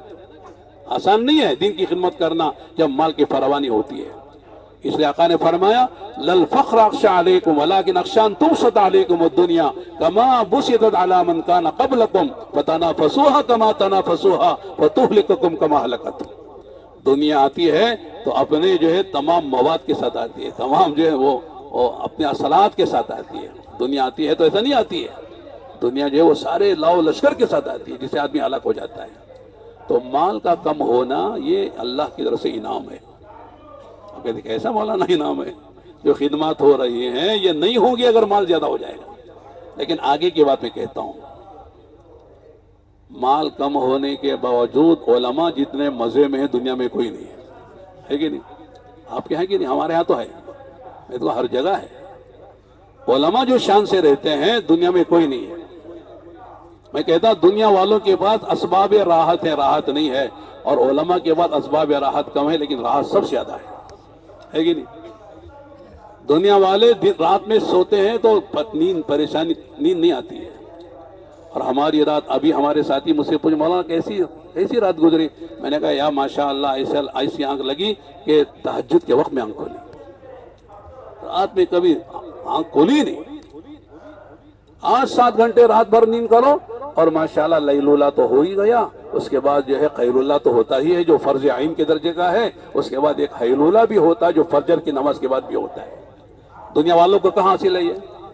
دنیا والے سوتے ہیں، صبح اٹھ گئے تو رات تک گھس رہے ہیں دنیا کے پیچھے، اور کبھی کبھی بریانی کھا کے کہتے ہیں آج ہم نے جو ہے اچھا حیدرآبادی بریانی کھائی، یہاں روزانہ بریانی ملتی ہے۔ کہنا پڑتا بھئی ذرا سادہ بھی بن۔ ہم کو جو خدمت کر رہے ہیں ہمارے ساتھی کہتے ہیں ہمارے بہت سے علماء اور ساتھی ہیں جو بریانی نہیں کھاتے، ذرا سادہ چاول بھی بریانی کے ساتھ ہونا چاہیے، دال بھی ہونا چاہیے، اچار بھی ہونا چاہیے حیدرآبادی، تب جا کے کھانا اچھا لگتا ہے۔ کھانا شاندار، سونا شاندار۔ دنیا والے کبھی کبھی اچھے کپڑے پہنتے ہیں، مولانا ماشاءاللہ ہمیشہ صاف ستھرے استری والے آئرن والے کپڑے پہنتے ہیں، ان کو کوئی فکر نہیں۔ ڈی ایس ٹی کا فکر ہے مولانا کو، G S T, income tax, sale tax, اور جو ہے وہ سیل ٹیکس والے آ کے دھابا ڈالیں گے اور آ کے چیکنگ کریں گے۔ آرام سے سو جاؤ، کھاؤ پیو موج کرو، مزے کرو۔ اللہ کے کرم ہے کہ پیسہ نہیں ہے، لیکن پیسے کی وجہ سے جو راحت ہے اس سے زیادہ ہے۔ دنیا کے اسباب نہیں جو عزت کے ہیں، لیکن عزت دنیا والوں سے زیادہ ہے۔ میں پوچھتا ہوں آپ میں سے، ہم میں سے سب، میں بھی اس میں شامل ہوں، ہم میں سے کسی نے آج تک کسی مالدار کی جوتے ٹھیک کیے ہیں؟ متولی صاحب کے، صدر صاحب کے، سیکرٹری صاحب کے؟ بالکل نہیں کیے۔ کتنے مالدار ہیں جو علماء کی جوتے ٹھیک کرتے ہیں، اپنی سعادت سمجھتے ہیں، مولانا ہیں، مفتی صاحب ہیں، ان کے جوتے ٹھیک کروں گا تو میری آخرت بنے گی. ہمارے ہاں ابھی بھی ہیں ضیاء اللہ صاحب، جانتے ہوں گے آپ حضرات، انڈیا بلڈر، ارب پتی آدمی ہے. اللہ نے بڑا کام ان سے لے، بڑے بڑے دینی کام بھی کرتے ہیں، مدرسہ ہے ان کا، کیا کیا ہے، مسجد بناتے ہیں. حضرت مولانا علی میاں صاحب رحمۃ اللہ کے وہ مرید ہیں. حضرت جب آتے تھے لکھنؤ سے ایئرپورٹ پر تو ان کے پاس کئی کاریں ہیں کروڑوں کی، ڈرائیور ان کو لے کے چلتے ہیں، لیکن وہ کہتے ہیں کہ صاحب میں خود جاؤں گا حضرت کا ڈرائیور بن کے، میں کار میں حضرت کو بٹھا کے لاؤں گا. خود گاڑی چلاتے ہیں. اور کیا کہتے ہیں، حضرت جب چپل چھوڑ کر اندر جاتے ہیں تو چپل حضرت کی سیدھا کر کے حضرت کو لے جاتے ہیں، اور جا کے حضرت آرام کرتے ہیں، حضرت کے پیر دباتے ہیں. اتنا کروڑ پتی آدمی، بڑا آدمی دنیا کے اعتبار سے. تو یہ کون ہے؟ جو علماء کی قدر جانتے ہیں، علماء کے پیر دباتے ہیں. کوئی عالم کسی غیر عالم کے پیر نہیں دباتا، اس کے جوتے ٹھیک نہیں کرتا. یہ عزت ہے کہ نہیں ہے؟ اس سے بڑی عزت کیا ہے؟ مال دیکھنے کا کیا شوق ہے؟ میں کہتا ہوں اگر مال دیکھنے کا شوق ہے تو کسی بینک میں چلے جائیں، کیشیئر پیسہ لے رہا ہے، دے رہا ہے، لاکھوں روپے دے رہا ہے، ذرا دے کر کھڑے ہو کر دے کر آ جائیں، شوق پر ہو جائے گا دیکھنے کا. تو پیسہ دیکھنا اصل ہے کیا؟ ضرورت پوری ہونا اصل ہے. اللہ کا کرم ہے، کوئی ضرورت اٹکتی نہیں ہے. حضرت مولانا علی میاں رحمۃ اللہ علیہ سے کسی نے کہا تھا حضرت آپ کو لکھنؤ سے رائے بریلی جانا آنا پڑتا ہے، تو لہذا آپ ایک کار لے لیں. حضرت لے سکتے ہیں، لیکن حضرت نے عجیب بات فرمائی، ہم کار نہیں خریدتے، کار والوں کو خرید لیتے ہیں. کتنی کاریں چاہیے؟ یہ کار خریدیں گے تو جتنی دیر ہم بیٹھے وہ کار پر ہم بیٹھے، باقی سر کار ہم پہ سوار رہتی ہے. سب پنچر ہو جاتی ہے، اور پھر جو ہے اس میں ڈیزل ڈالنا پڑتا ہے، پیٹرول ڈالنا پڑتا ہے، پیٹرول، اور اس کا ڈرائیور کہاں ہے، سب مسائل ہیں. 2 گھنٹے میں بیٹھے، یہ 24 گھنٹے ہمارے سر پر سوار ہیں. ہم ماشاءاللہ کہتے 4 کاریں کھڑی، 5 کاریں کھڑی، ہر آدمی کر ہماری کار میں حضرت بیٹھی ہے. اپنی سعادت سمجھتے ہیں کہ حضرت ہماری کار میں بیٹھے، ہمارے گھر میں حضرت تشریف لائے، ہمارے گھر میں حضرت نے آرام کیا. یہ وہ جگہ ہے جو حضرت نے آرام کیا تھا، لوگ بتاتے ہیں. تو میں اس کہہ رہا تھا کہ اللہ پاک نے آج اس گئے گزرے زمانے میں بھی اللہ کا احسان ہے کہ علماء کی عزت، علماء کا احترام اللہ نے عوام کے دلوں میں ڈالا ہے. کہ اللہ کے انعام ہے، اللہ کا کرم ہے، اس کو اصول کرنا ہے. دیکھو بعض مرتبہ آدمی کہتا ہے مولانا ایسا اکرام ہونا نہیں ہوتا ہے. ٹھیک ہے، بعض مرتبہ نہیں ہوتا ہے. اس میں کیا ہوتا ہے کہ کوئی کمی ہماری بھی ہوتی ہے، علم ہے لیکن کوئی نہ کوئی کمی ہو جاتی ہے جو لوگوں کو نظر آتی ہے. میں مثال دیتا ہوں کہ جیسے امام صاحب مصلی پہ کھڑے ہوں، ان کا پیجامہ ٹکنوں سے نیچے جائے تو لوگ دیکھتے کہ نہیں دیکھتے؟ ان کے بال لمبے ہپی کی طرح ہیں، لوگ دیکھتے کہ نہیں دیکھتے؟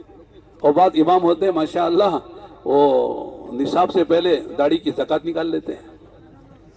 سمجھ میں؟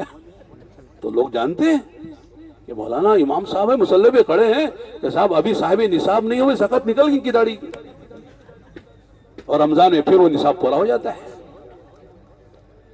یعنی لوگ یہ چاہتے ہیں ہم جیسے بھی ہو ہمارا امام اچھا ہونا چاہیے، ہمارے امام میں کوئی خامی نہیں ہونا چاہیے. وہ جتنے چاہے یعنی گئے گزرے ہوں، لیکن امام کو مصلی پہ جو ہے اسے اچھی طرح دیکھنا چاہتے ہیں. میں کہتا ہوں یہ ہماری حفاظت کا سامان ہے. اگر ان کی طرف سے یہ بات نہ ہو تو ہم بھی پتہ نہیں کیا کیا کر پائیں، کیا کیا کر گزرے. تو اللہ کا نظام ہے. کالے کپڑے پر 1000 دھبے لگے نظر نہیں آتا، سفید کپڑے پر ایک دھبا بھی نظر آتا ہے نا. ہم نے سفید کپڑے پہننے کا ہم نے جو ہے معمول بنایا ہوا ہے. ہمارے کپڑوں پر دھبے نظر آئیں گے، وہ نظر آتا ہے. اس لیے اللہ کا کرم ہے کہ ہماری حفاظت کا سامان ہے. اور آدمی کو اگر کوئی آدمی اعتراض کر رہا ہے تو سمجھنا چاہیے کہ اعتراض کی وجہ کیا ہے. میں ایک شعر پڑھتا ہوں، آپ کو بھی یاد ہوگا، اکبر الہ آبادی کا شعر ہے. ہجوم بلبل ہوا چمن میں کیا جو گل نے جمال پیدا، ہجوم بلبل ہوا چمن میں کیا جو گل نے جمال پیدا، کمی نہیں ہے قدرداں کہ اکبر کرے تو کوئی کمال پیدا. آج لوگ جو ہے حیوانی کمالات کے پیچھے بندر بن کے بھاگ رہے ہیں، مجنون و پاگل بن کے بھاگ رہے ہیں. ایک آدمی لمبی چھلانگ لگاتا ہے، کہتے ہیں واہ کیا بھائی ماشاء اتنی لمبی چھلانگ. کیا بندر سے لمبی چھلانگ لگا سکتا ہے کوئی؟ حیوانی کمال ہے کہ نہیں؟ ایک آدمی پانی میں ڈوب کے وہاں نکلتا ہے، او ہو دیکھو پانی میں کتنا لمبا رہا، یہاں ڈوبا وہاں نکلا۔ مچھلی سے زیادہ کوئی پانی میں رہ سکتا ہے؟ ایک آدمی باریک تار میں چلتا ہے، باریک تار، دیکھو اتنی باریک تار ہے اور اس میں آدمی چل رہا ہے، تو بولو بھائی باریک تار چھپکلی چلتی کہ نہیں چلتی ہے؟ جانوروں کے ایک آدمی کو گھوسا مار کے جو منہ پھوڑ دیتا ہے، کہتے کیسا باکسر ہے وہ، یہ تو شیر کی طرح جانور، جنگل کا جانور کے کمالات ہیں۔ جب حیوانی کمالات پہ لوگ پیچھے عاشق ہو کے پاگل ہو رہے ہیں تو انسانی اور جو ہے روحانی کمالات کسی کے اندر ہو، لوگ پاگل نہیں ہوں گے، اس کے لوگ قدر کریں گے۔ معلوم کے سب جیسے ہجوم بلبل ہوا چمن میں، کیا جو گل نے جمال پیدا، کمی نہیں ہے قدرداں کی اکبر، کرے تو کوئی کمال پیدا۔ جب پارک میں اور چمن میں گل جو ہے اپنا خوشبو بکھیرتا ہے اور اپنی پنکھڑیاں کھولتا ہے تو خود بخود بلبل آگے نثار ہوتے ہیں۔ گل کو بلانا نہیں پڑتا، میں کھل گیا ہوں، خوشبو آ گئی ہے آ جاؤ، خود ہی آگے گرتے ہیں، ایسے شمع پر پروانے گرتے ہیں۔ فرمایا آدمی میں کمال ہو تو قدرداں خود ملیں گے۔ کہنا پڑے گا بھائی اتنی قدر نہ کرو، ہم بھی تو انسان ہیں، کہ ہم جو بگڑ نہ جائیں۔ اس لیے کہ آدمی استدبار میں کامیاب ہو جاتا ہے، استقبال میں ناکام ہو جاتا ہے عام طور سے۔ استقبال زیادہ ہوتا ہے تو آدمی کے بگڑنے کا زیادہ خطرات ہو جاتے ہیں، استدبار میں آدمی جمتا ہے۔ تو یہ حدیث میں نے پڑھی، بلکہ اثر تھا وہ بخاری شریف کتاب الاحکام میں دوسری جلد میں، مزاحم ابن زفر، وہ بھی تابعین میں ہوں گے، وہ حضرت عمر بن عبدالعزیز رحمۃ اللہ علیہ کا قول نقل کرتے ہیں۔ میں چاہتا ہوں کہ علماء اس کو سمجھیں۔ ماشاءاللہ پڑھتے ہیں ہم لوگ، پڑھ کے زمانہ ہو جاتا ہے، بھول بھی جاتے ہیں، بخاری جو پڑھاتے رہتے ہیں ان کے علم میں آتا ہے، ورنہ پڑھ کر 10-20 سال ہو گئے تو وہ ساری چیزیں رہ جاتی ہیں ذہنوں سے۔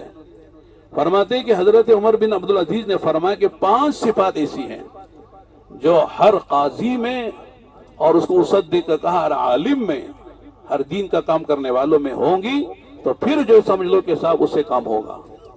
اگر اس میں 5 میں سے ایک بھی کم ہوگی تو اس میں نقص ہے، عیب ہے، کام پورا نہیں ہوگا۔ کیا ہے وہ؟ ان یکون فہما، فہم کیا مانے؟ سمجھدار ہو، یعنی حالات سے واقف ہو، زمانے کے عرف سے واقف ہو، زمانے کے لوگوں کے حالات سے واقف ہو۔ اگر 2 آدمی یا 2 جماعتیں آپ کے پاس آ رہے مقدمہ لے کر، آپ اسے گہرائی کے ساتھ سارے اس کے آگے پیچھے کی چیزوں کے ساتھ سمجھیں کہ صاحب اس میں ظالم کون ہے، مظلوم کون ہے، ان میں حق پر کون ہے، ناحق پر کون ہے۔ حق کے بارے میں علماء نے عجیب بات لکھی ہے۔ حق کے 3 حق ہیں۔ کتنے حق کے؟ 3 حق ہیں۔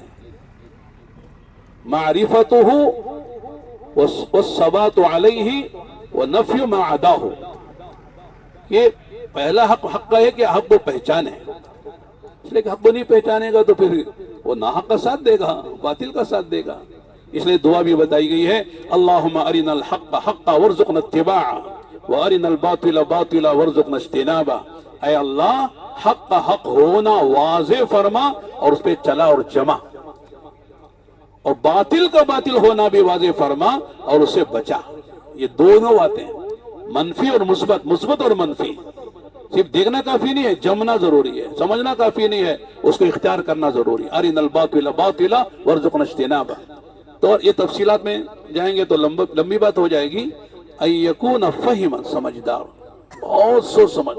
اللہ کا کرم ہے علماء سمجھدار ہوتے ہیں، اگرچہ کہ دنیا ان کو سمجھتے کہ صاحب مولانا سادہ ہیں، مولانا سمجھتے نہیں ہیں، لیکن مولانا جتنا سمجھتے ہیں تم کیا سمجھتے ہو؟ مولانا نے ہدایت کی 4 جلدیں پڑھی ہیں، سیاہ ستہ پڑھی ہے، مشکات شریف کی پوری حدیثیں پڑھی ہیں، قیل و قال وہ جانتے ہیں، بال کی کھال نکالنا ان کو آتا ہے، صاحب ہدایت نکالی نا بال کی کھال، یہ سب آتا ہے، سب پڑھے ہوئے ہیں، لیکن وہ جتاتے نہیں ہیں، بتاتے نہیں ہیں، ظاہر نہیں کرتے ہیں۔ کسی دکان میں جاؤ تو کہتے ہیں مولانا آپ آگے، اس لیے آپ کو میں جو ہے یہ 1000 کی چیز آپ کو 800 میں دے رہا ہوں، حالانکہ وہ 1000 کی نہیں ہے، وہ 800 بھی کی نہیں ہے، اب وہ دھوکہ دے رہا۔ مولانا دل میں مسکرا، اچھا جانتے ہیں اب کتنا ہم کو دھوکہ دے رہے ہیں، لیکن مولانا ظاہر نہیں کرتے۔ نہیں ہوتا کہ نہیں ہوتا ہے؟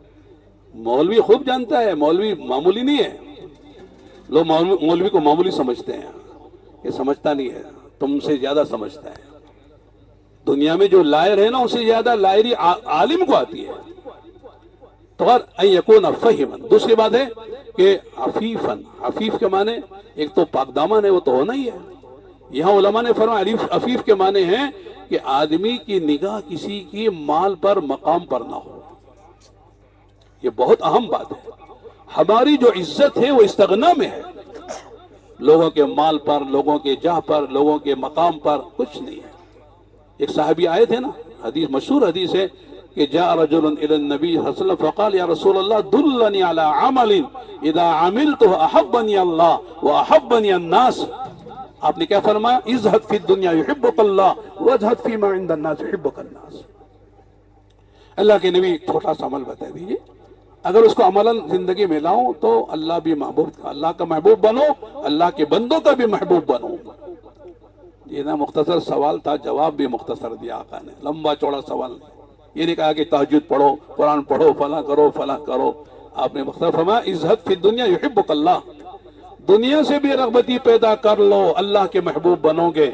اور دنیا والوں کے پاس جو کچھ ہے، مال مقام جو بھی، اس سے بے رغبتی پیدا کر لو، نگاہ پھیر لو، اللہ کے بندوں کے محبوب بن جاؤ گے.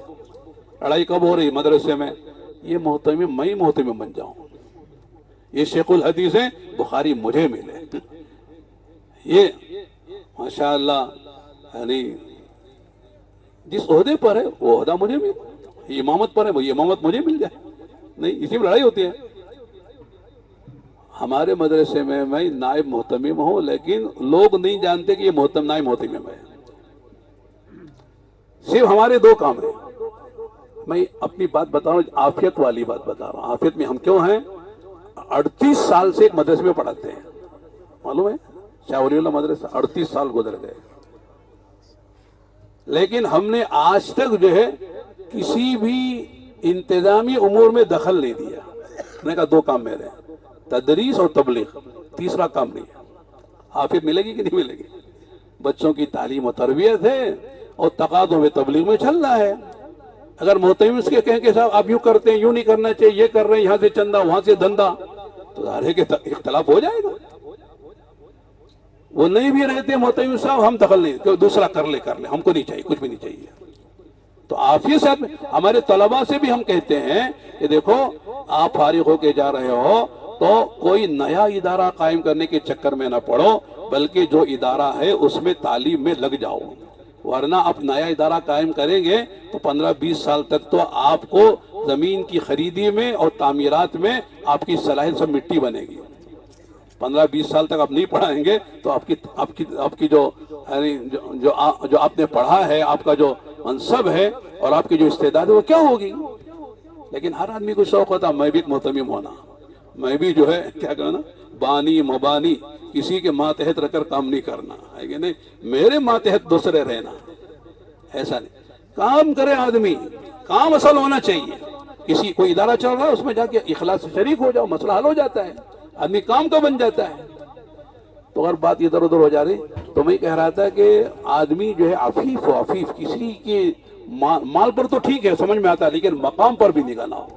ہم نے صبح میں ساتھیوں سے کہا تھا کہ تبلیغ میں اللہ پاک معاف فرمائے، حالانکہ یہاں نہ عہدہ ہے، نہ کرسی ہے، نہ منصب ہے، نہ مقام ہے، پھر بھی جھگڑے ہیں.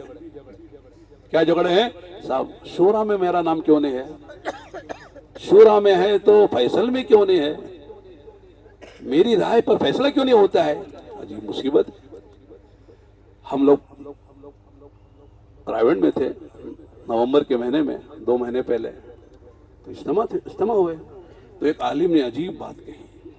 کہنے لگے کہ صحابہ کے زمانے میں اہل باطل سے مقابلے ہوتے تھے، جنگیں ہوتی تھی، اور اللہ تعالیٰ اہل ایمان کو، اہل حق کو فتح دیتے تھے، اور اس میں مال غنیمت آتا تھا، بہت کچھ مال میں غنیمت آتا تھا، اور اس میں ان کی عورتیں باندیاں بنتی تھی، ان کے مرد غلام بنتے تھے، اور ان کے جو یعنی ان کے ملک ہیں وہ مسلمانوں کے ہاتھ آتے تھے.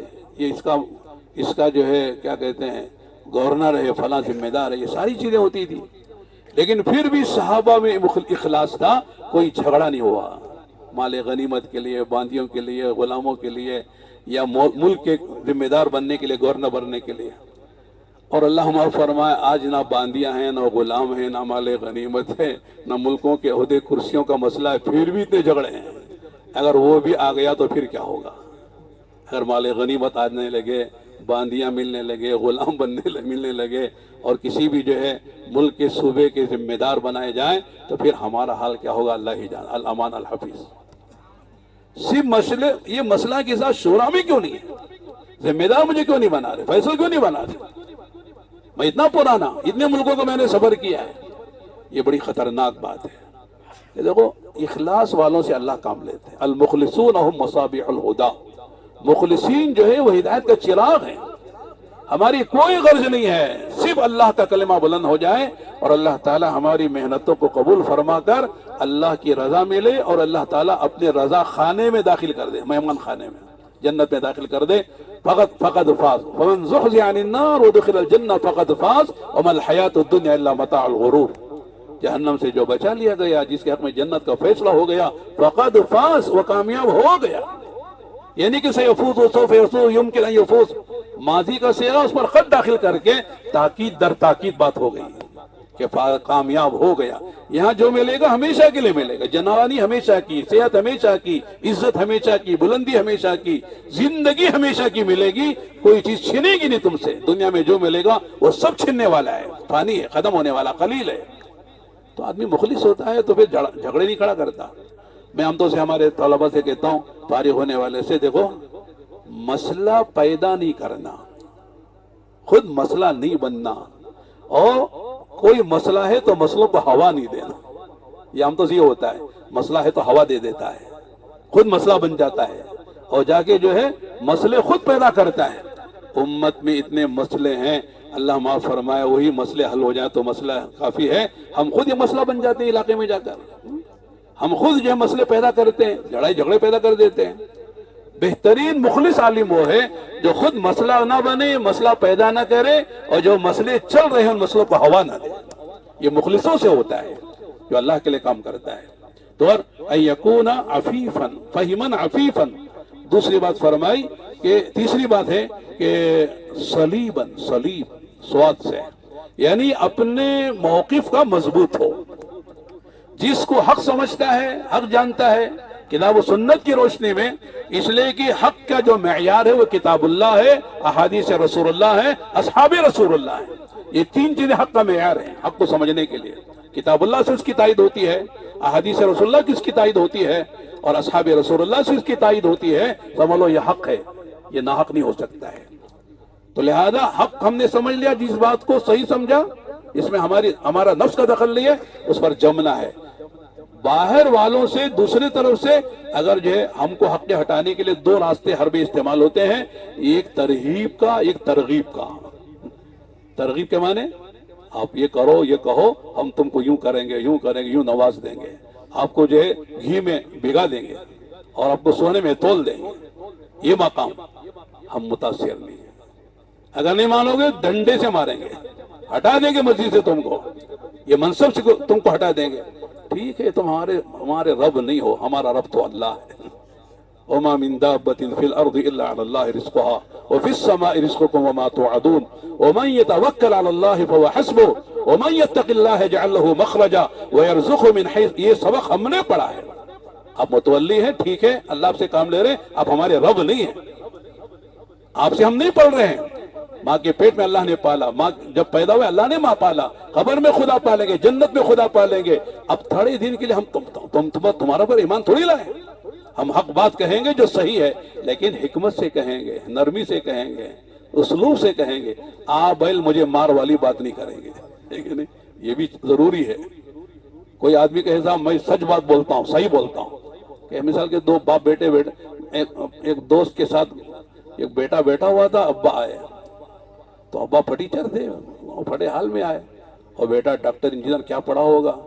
تو بازو والے نے پوچھا کہ صاحب یہ کون صاحب ہیں آپ سے ملنے کے لیے؟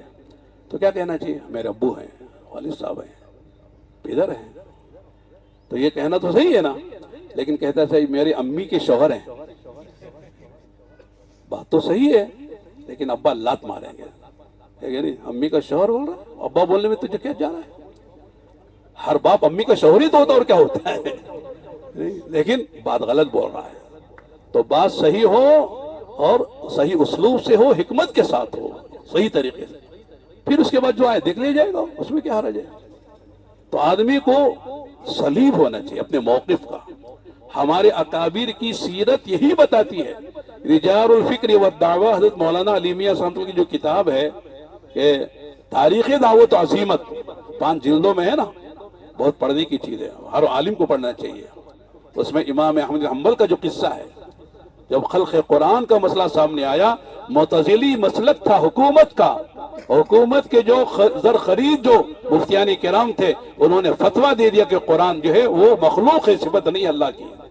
حضرت سے بھی لینا چاہا، لیکن حضرت نے کہا نہیں، جو بات صحیح ہے وہی کہیں گے. ساری دنیا ادھر کی ادھر ہو جائے، لیکن قرآن جو ہے وہ اللہ کی مخلوق نہیں ہے، اللہ کی صفت ہے. قرآن اللہ کا کلام بھی، اللہ کی کتاب بھی ہے. باقی ساری کتابیں وہ اللہ کی کتابیں کلام نہیں ہیں، تورات، انجیل، زبور، صحف آدم و موسیٰ، لیکن قرآن اللہ کی صفت ہے، اللہ کا کلام بھی ہے، اللہ کی کتاب بھی ہے. بہت لالچ دی گئی، متاثر نہیں ہوئے، کوڑے مارے گئے. حضرت نے لکھا ہے کہ اگر وہ کوڑے اگر جو ہے ہاتھی پر مارے جاتے، کوڑا وہ ہاتھی بھی چیخے مارتا ہوا جنگل بھاگ جاتا، جیل میں ڈالا گیا. لیکن سب برداشت ہے، لیکن جو حق ہے وہی کہا جائے گا، وہی بات کہی جائے گی. ایک بات ہے، حضرت مولانا علی میاں رحمۃ اللہ علیہ اس سفر سے آئے، پتہ نہیں کہاں کا واقعہ مجھے یاد نہیں رہا، کہ آ کر حضرت کا بیان تھا علماء میں. بیٹھتے ہی حضرت نے کہا ہم ٹرین سے سفر کر کے آئے ہیں اور ٹرین میں نمازیں پڑھنی تھی، تو کمپاس ہے نا، قبلہ داتا ہے، قبلہ نما، تو ہم کمپاس نکالتے تھے، وہ قبلہ بتاتا تھا. حالانکہ ٹرین کبھی مشرق، کبھی مغرب، کبھی شمال، کبھی جنوب گھوم رہی، لیکن ٹرین وہ کمپاس برابر قبلہ ہی بتا رہا ہے. قبلہ متاثر نہیں، وہ ٹرین سے متاثر نہیں ہو رہا ہے. ٹرین گھومے تو گھومے، لیکن وہ کمپاس صحیح قبلہ بتاتا ہے. حضرت نے مثال دے کے کہا جیسے یہ کمپاس قبلہ نما ہے اور آپ علماء حق نما ہیں. آپ کو حق بتانا پڑے گا، کہاں ہے، کس حال میں ہے، کس کے ساتھ ہے، ورنہ عالم کیا ہے. وہ جو کہا نا، جو میں نے اثر سنایا تھا کہ حضرت حسن بصری نے فرمایا کہ عالم کو، حکما کو، قضات کو 3 باتوں کا اہتمام کرنا چاہیے. ایک تو ہے کہ اللہ یتبع الہوا، خواہشات کی پیروی نہ کرے. ولا یخشع الناس، لوگوں سے ڈرے نہیں. ولا یشتروا بآیات اللہ ثمنا قلیلا، فرمایا اللہ کی آیتوں کے بدلے میں وہ دنیا کا مال و متاع نہ خریدے. دنیا جائے تو جائے غار میں، غارت ہو کے، لیکن ہم اللہ کے کلام کا، اللہ کے دین کا سودا نہیں کریں گے. مولانا فرماتے تھے عالم حقانی، عالم ربانی وہ ہے جس کا قلم بکتا نہیں ہے، جس کا دماغ بکتا نہیں ہے، جس کی زبان نہیں بکتی. اور ہم فرماتے تھے کہ تمہارے یہاں یہ بوٹی مارکیٹ ہوتا نا، جہاں پر بھیجا ملتا ہے، زبان ملتی ہے، پائے ملتے ہیں، کہتے ہیں اس طرح جو ہے بکرے کے تو بوٹی ملتی ہے، زبان ملتی ہے، بھیجا ملتا ہے، اور اس کے الگ الگ چیزیں ملتی ہیں. لیکن جو عالم ربانی حقانی ہے وہ کبھی اپنی زبان کو نہیں بیچتا. جو بھی نقصان ہو جائے یا جو بھی اس کے ساتھ جو ہے یعنی ترغیب و ترہیب کا معاملہ ہو، لیکن وہ حق بات بتائے گا، حق بات سمجھائے گا. ان یکون فہما عفیفا صلیبا، اور 34 بات فرمائی حلیما، حلیم. صبح میں نے عرض کیا تھا اس لفظ پر حلیم، کہ آدمی حلیم نہیں ہوگا تو دین کا کام کرنا مشکل ہے. آپ امام ہیں، حلیم ہیں، تو امامت چلے گی آپ کی، ورنہ ہر آدمی پریشان کرے گا، آپ امامت چھوڑ کے چلے جائیں گے. ہمارے طلبہ سے میں کہتا ہوں، دیکھو بعض لوگ ہمارے طلبہ جاتے ہیں امامت کے لیے، کہ مولانا میں 1 سال یہاں تھا تو یہاں دوسرے مدرسے میں چلے. کیوں چلے گئے بھائی؟ چلے گئے وہاں متولی سے بڑا گڑبڑ ہے. اچھا وہاں سے بھی دوسری مدرسے، تیسری مدرسے چلا گیا. کیوں چلے گئے؟ یہاں متولی کے ساتھ سیکرٹری بھی گڑبڑ نکلا، یہ بھی پریشان کرتا ہے. اس کے بعد تیسری مدرسے میں چلے گئے. پھر کیا ہوا؟ میں نے اسے بھی چھوڑ دیا، اس لیے کہ وہاں پوری کمیٹی گڑبڑ ہے. اب ظاہر ہے کہ بھائی خیر القرون سے زمانہ دور ہو رہا ہے، تو وہ خیر بڑھے گی یا یہ شر بڑھے گا؟ شر ہی تو بڑھے گی. لہذا ہم علم کے ساتھ رہیں گے تو امامت ہو سکے گی، خطابت ہو سکے گی، ورنہ مسجدیں بدلتے رہیں گے، کوئی ہمارے مزاج کے مطابق کوئی مسجد نہیں ملے گی. سب کو ساتھ لے کے چلنا پڑے گا، حکمت کے ساتھ، نرمی کے ساتھ، علم کے ساتھ، تبھی کام بنے گا، ورنہ چھوڑتے رہو. عوام تو عوام ہے، ایسی محنت کی جائے عوام پر، لوگ کہیں صاحب آپ ہماری مزید نہیں چھوڑ سکتے، آپ کی تنخواہ جتنی چاہے ہم بڑھا دیں گے، آپ کہو نہ کہو لیکن مزید چھوڑنے نہیں دیں گے آپ۔ یہ انداز ہونا چاہیے امام و خطیب کا، تب جا کر جو ہے کہ امت سے ہمارا تعلق ہے، ورنہ وہ امت الگ ہے، علماء الگ ہیں، ہمارے سے ان کا کوئی رابطہ نہیں ہے، ان سے کوئی ہمارا رابطہ نہیں ہے، پھر کیا ہوگا؟ میں عرض کرتا ہوں علماء کی محنت کا میدان عوام ہے۔ مثال کے طور پر آنکھ ہے، آنکھ چلتی ہے کہ دیکھتی ہے؟ کیا کرتی ہے؟ دیکھتی ہے، چلتی نہیں ہے۔ تو اسی طرح علماء راہ دکھاتے ہیں، چلنے والی عوام ہے، عوام ہی میں ہماری محنت ہے۔ میں کہتا ہوں میں بہت بڑا امام ہوں جامع مسجد کا، میرے پیچھے پڑنے والے وہ کون ہیں؟ عوام ہی تو ہیں۔ عوام مصلی نہ ہو تو میں کتنا بڑا امام ہوں، وہ بہت بڑا خطیب ہوں جامع مسجد کا، لیکن میرا بیان سننے والے کون ہیں؟ عوام ہیں، وہ نہیں تو میں کون سا خطیب ہوں؟ میں بہت بڑا ماشاءاللہ مفتی ہوں، مستفتی نہیں تو کہاں کا مفتی ہوں؟ دارالفتہ کھول کے بیٹا کوئی آتے ہی نہیں استفتاء لے کر، تو کہاں کا مفتی ہوں میں؟ بہت بڑا میں قاضی ہوں، فیصلے نہیں ہے، کوئی آتے ہی نہیں فیصلہ کرنے کے لیے۔ بہت بڑا جو ہے میں نکاح پڑھا تھا اچھا شاندار، لیکن سامنے بارات بھی نہیں، دلہا بھی نہیں، کہاں سے؟ معلوم ہے کہ ہمارے سارے محنت کے جو میدان ہے وہ عوام سے متعلق، عوام کو چھوڑ کر ہم کچھ نہیں کر سکتے۔ ہم آپ کہتے ہیں نا عوام بیکار ہے بیکار ہے، کچھ ہم بھی تو عوام کے بچے ہیں، ہمارے ابا بھی عوام میں ہیں، ہمارے دادا نانا بھی، ہمارے بھائی بھی، چچا بھی، ماموں بھی، تایا بھی، سب عوام میں سے ہیں۔ میں ایک مولوی بن گیا خاندان میں، تو عوام کو چھوڑ کر ہم کہیں نہیں جا سکتے۔ تو ہماری محنت کا میدان عوام ہے۔ تو میں اس کر رہا تھا کہ حلم کے ساتھ، میں نے صبح میں بھی کہا تھا، کوئی آدمی اچھا شوہر نہیں بن سکتا حلم کے بغیر۔ بن سکتے ہیں؟ مولویوں کی بیوی عام طور سے مولوی کے سر پر بیٹھی رہتی ہے، عوام جو نیچے کھندل لیتے ہیں، اور مولوی کے سر پر مولوی وہ جانتی ہے کہ مولانا جانتے بیوی کا مقام کیا ہے۔ خیرکم لعلی، انہوں نے سبق پڑھا ہے کہ سب میں بہتر تم میں وہ ہے جو بیوی کے ساتھ اچھا ہو۔ انا خیرکم لعلی، وہ جانتی ہے کہ میرے حق ان پر بہت ہیں، وہ جانتے ہیں، لہذا میرے ناز و نخرے کو برداشت کریں گے، ہے کہ نہیں؟ یہ اچھی علامت ہے، کوئی غلط نہیں ہے۔ تو حلم کے بغیر اچھا شوہر، اچھا ڈاکٹر، اچھا معلم، اچھا مدرس، اچھا داعی نہیں بن سکتا ہے، حلم کے کام لینا پڑے گا۔ آخری بات عرض کرتا ہوں وہ یہ ہے کہ عالماً سؤولاً عن العلم، عالم ایسا ہو جو اپنے علم پر قناعت نہ کرے، اکتفا نہ کرے، بلکہ وہ سوال کے ذریعے سے، اپنے بڑوں سے، کتابوں کے ذریعے سے اپنے علم میں اضافہ کرے۔ قناعت نہیں ہے، اس لیے کہ فوق کل ذی علم علیم، ہر جاننے والے سے بڑھ کر جاننے والا ہے، جیسا میں نے شروع میں عرض کیا۔ تو لہذا علم ایک ایسا اتھا سمندر ہے جس کے موتی سارے نکال نہیں سکتا ہے۔ اس لیے میرے دوستوں، بس آخری بات میں عرض کرتا ہوں، یہ تو علماء کی لین کی کچھ باتیں ہم نے عرض کی ہیں۔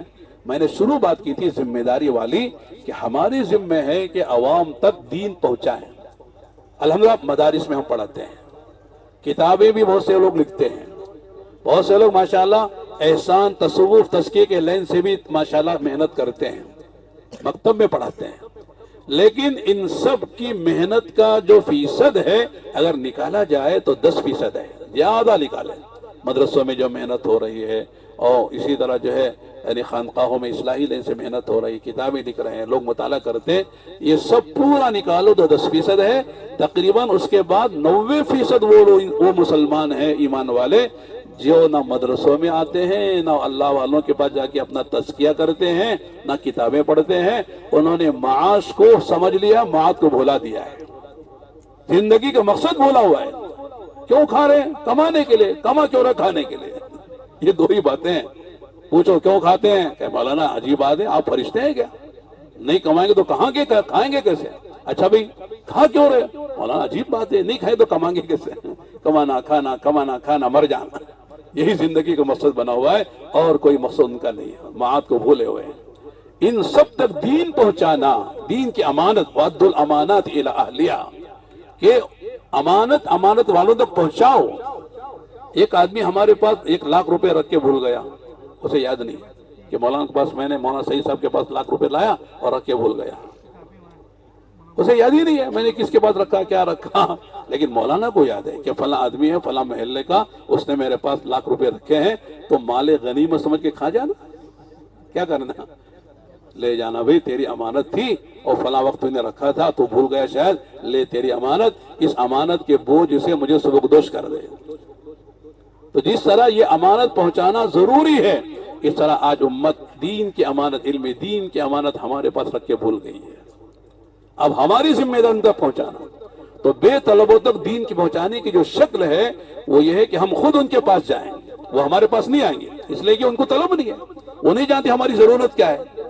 تو لہذا انبیاء کو اللہ تعالیٰ نے قوموں کے پاس بھیجا ہے۔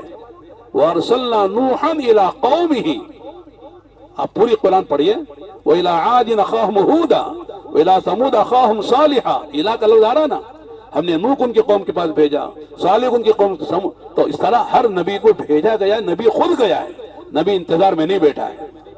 اس لیے علماء امت کو جو وارثین انبیاء ہیں ان کی ذمہ داری ہے کہ وہ جائیں اور جا کے سمجھائیں، بتائیں، اور اس کا راستہ کیا ہے؟ فضائل سنائیں۔ فضائل لوگوں کو قریب کرنے کا راستہ ہے، مسائل پر لانے کا راستہ ہے۔ لوگ کہتے ہیں تبلیغ میں صرف فضائل فضائل ہیں، مسائل کہاں ہیں؟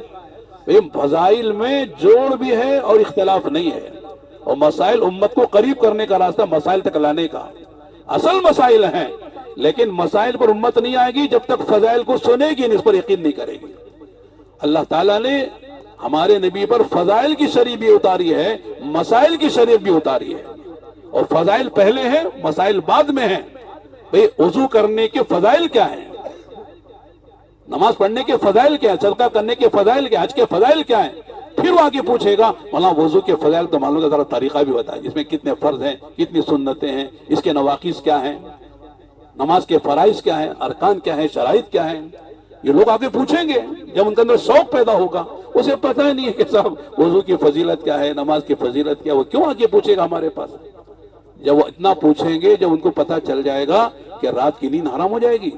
ہم کو 12 بجے 12:30 بجے فون آتے ہیں، مولانا ایک مسئلہ بتائیں، غصہ بھی آتا ہے، نالائق کہیں گے یہ سونے کا وقت آ کے مسئلہ پوچھ رہا ہے، دن میں آ جا مدرسے میں۔ نہیں مولانا بہت ایمرجنسی ہے، اگر نہیں بتائیں گے تو پریشانی ہو جائے گی، اب بتانا پڑتا ہے، طلب کے ساتھ آ رہا ہے۔ تو لہذا لوگ پوچھیں گے تو ان کے پاس جانا، سمجھانا۔ اللہ پاک نے اس کے لیے دعوت کی ایک عظیم اور عالی عالمی محنت دی ہے، جس سے ماشاءاللہ امت کے سارے طبقات تک دین پہنچانے کا ایک راہ ہے۔ اور امت کو خواص جو ملیں گے امت کے عوام سے ملیں گے، اس لیے کہ امت میں جتنے خواص ہیں وہ عوام سے جاتے ہیں۔ مدرسوں کو بچے عوام کے ملتے ہیں، خانقاہوں کو مریدین جو عوام سے ملتے ہیں، کتابیں پڑھنے والے مؤلفین مصنفین کو عوام سے ملتے ہیں۔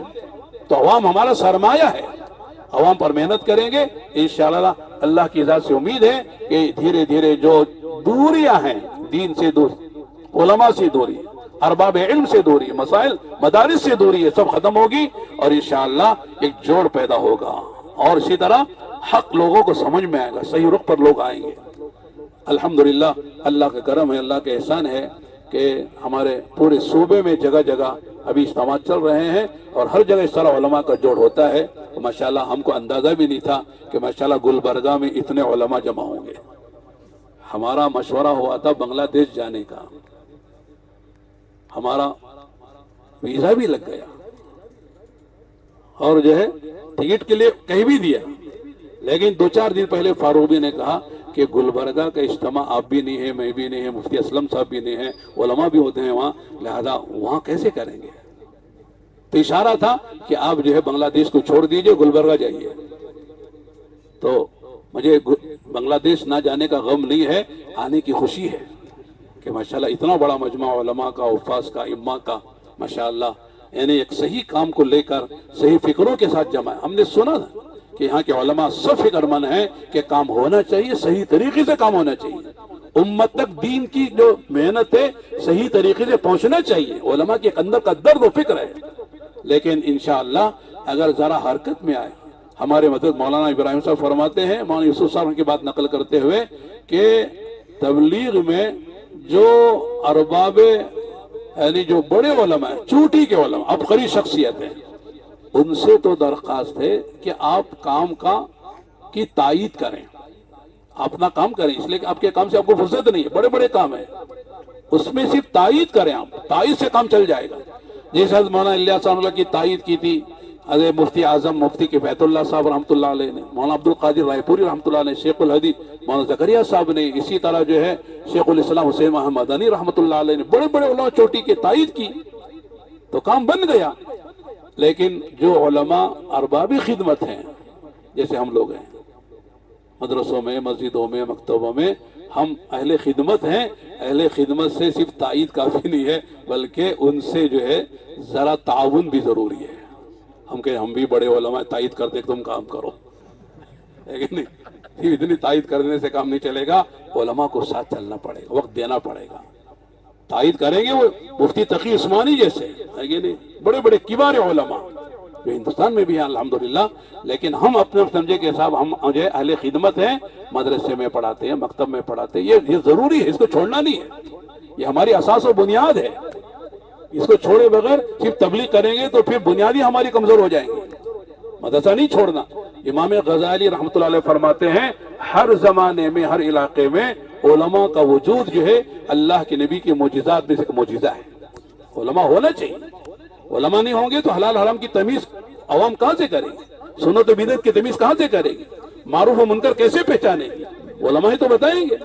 اور ہر زمانے میں تبلیغ کی تائید اور تبلیغ کا تعاون علماء حقانیین ربانیین نے کی ہے۔ دیکھ لینا ان کے ہاتھ میں زمام ہے، تبلیغ ہے، دعوت کی باگڈور ہے۔ علماء ہٹ جائیں گے تو پھر کام جو ہے کھلونا بن جائے گا۔ علماء ہی اصل ہے، لیکن اس کے ساتھ ساتھ علماء تھوڑا وقت بھی دیں اپنے مشغولیتوں کے ساتھ۔ مکاتب ہیں، مدارس ہیں، امامت ہیں، خطابت ہیں۔ الحمدللہ ہم بھی جو ہے ایک ہی مسجد میں 38 سال سے جمعہ پڑھاتے ہیں، ایک ہی مدرسے میں 38 سال سے کتابیں پڑھاتے ہیں اور تبلیغ بھی چلتے۔ تھوڑا بہت تو فرق ہوتا ہے، کبھی ان کو راضی کرو تو وہ ناراض ہو جاتے ہیں، ان کو راضی کرو وہ ناراض، دو سوکنوں کی طرح مسئلہ تو ہوتا ہی ہے، لیکن کر لی ہے تو دیوانی بھی ہے، چھوڑنا کسی کو نہیں ہے۔ ان کو بھی لینا، ان کو بھی لینا، ان کو بھی لے کے چلنا، ان کو بھی لے کے چلنا، تھوڑا بہت ہوتا ہے۔ لیکن اگر آدمی نیت کرے تو انشاءاللہ عالم کی سطح پر اپنے فیض کو عام کر سکتا ہے، افادے کو عام کر سکتا ہے۔ کبھی آسٹریلیا میں آپ نظر آئیں، کبھی یورپ میں نظر آئیں، کبھی افریقہ میں نظر آئیں، کبھی جو ہے امریکہ کینیڈا میں نظر آئیں، کبھی عرب میں نظر آئیں۔ الحمدللہ علماء کی شان ہوتی ہے۔ ساؤتھ امریکہ ہم گئے تھے کئی سال پہلے، یعنی 1958 میں، تقریباً 27-28 سال پہلے کی بات ہے۔ تو وہاں ہمارے ساتھی گئے تھے عرب سے ملنے کے لیے، اس میں عربی بولنے والے نہیں تھے۔ جب ملنے کے لیے گئے تو انہوں نے کہا انا لا اريد ان اتكلم معكم وانتم لا تعرفون اللغة العربية لغة القرآن والحديث، لماذا سافرتم من الهند الى بلادنا الى قارتنا امریکیہ الجنوبیہ؟ قرآن نہیں جانتے، حدیث نہیں جانتے، عربی نہیں جانتے، ہمارے پاس کیا ہے؟ جاؤ، آپ تمہاری بات نہیں سنتا۔ اب ساتھی سمجھ گئے اس کو عربی میں بولے تو ذرا سمجھ میں آئے گا، تو 2-4 دن کے بعد مجھے لے گئے، تو ہم نے عربی میں ان سے بات کی۔ اتنا خوش ہوا، کہنے لگا هل في الهند من يتكلم باللغة العربية بالطلاقة؟ في الهند العلماء الكبار يتكلمون يفهمون القرآن مباشرة۔ علماء ہیں ہندوستان میں، وہ جانتا نہیں تھا بیچارہ ہندوستان یہاں کے علماء۔ پھر میں نے تعارف کرایا دارالعلوم کا، سہارنپور کا، ندوے کا، مولانا علی میاں رحمۃ اللہ علیہ کا، پھر یہاں کی دعوت کا۔ بہت خوش ہوا وہ۔ ہندوستان میں علماء ہیں جو عربی جانتے ہیں، بولتے ہیں، لکھتے ہیں، اور ماشاءاللہ عربوں سے خطاب کرتے ہیں۔ پھر انہوں نے 3 دن بڑا کروڑ پتی آدمی تھا، ایکسپورٹ امپورٹ کا اس کا کپڑے کا بزنس تھا، 20-50 آدمی اس میں کام کرنے والے تجارت میں، تو ماشاءاللہ پورا اس کا عملہ لگا۔ تو میں کہتا ہوں کہ عربی میں بولو تو واقعی 3 زبانیں ہیں، عالمی انٹرنیشنل زبانیں ہیں، اردو ہماری ہے، انگریزی تو ہے اور عربی ہے۔ یہ 3 زبانیں اگر کوئی قابو کرتا ہے تو اسے پوری دنیا میں کام کرنا اللہ آسان کر دیتے ہیں۔ صرف انگریزی نہیں، عربی بولو آپ، عربی سے ترجمہ کرنے والے ہر جگہ ملے گا آپ کو، اردو میں سے ترجمہ کرنے والے الحمدللہ راونڈ کے فارغین آپ جہاں چلے جو ہر جگہ ملیں گے۔ ابھی 1.5 مہینہ پہلے ہم انگلینڈ میں تھے، UK میں، وہاں عربی بولنے والے، یعنی پورے یورپ کا جوڑ تھا وہاں پر، تقریباً 28 ملکوں میں سے 22 ملک والے آئے تھے یورپ میں، انگلینڈ میں جوڑ تھا ان کا، تو اس میں عربی میں بات ہوئی، عربی والے بھی تھے۔ میں کہہ رہا ہوں کہ اگر واقعی آدمی عربی بولے، عربی میں بات کرے، تو